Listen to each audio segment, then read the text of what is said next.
છેલ્લા કેટલાક દિવસોથી દક્ષિણ ગુજરાતમાં અને કેટલાક મોટા શહેરોની અંદર અનરાધાર વરસાદ વરસી રહ્યો છે, જેના કારણે કચ્છનો ટ્રેન વ્યવહાર છે ખોરવાયો છે.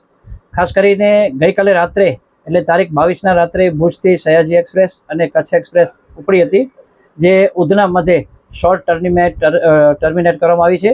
આ બંને ટ્રેનો આજે ઉધનાથી ઉપડશે એવા સમાચાર આવ્યા છે છેલ્લે. અને ખાસ કરીને નવસારી, વાપી, વલસાડ અને સૌથી વધુ ઉમરગાંવમાં ખૂબ જ વરસાદ પડ્યો છે, જેના કારણે રેલવેના પાટા ઉપર નુકસાન થયું એવું અત્યારે જાણવા મળે છે.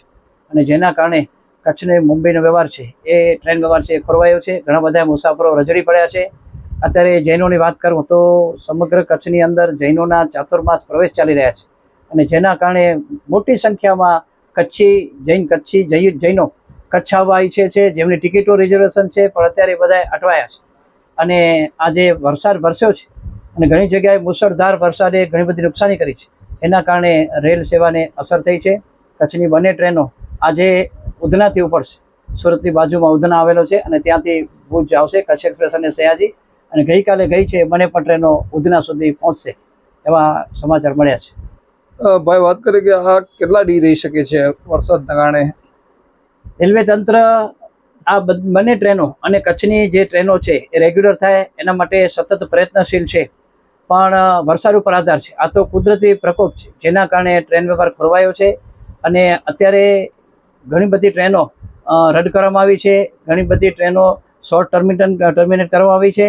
આવી રીતે અત્યારે આ વરસાદના કારણે છે, એના કારણે જ આ ટ્રેનો થંભી ગઈ છે.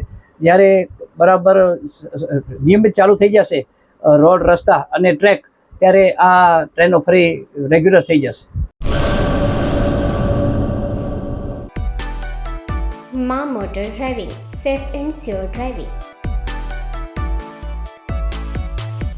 ડ્રાઇવિંગ એ શોખ સાથે આપની મોટી જવાબદારી પણ છે.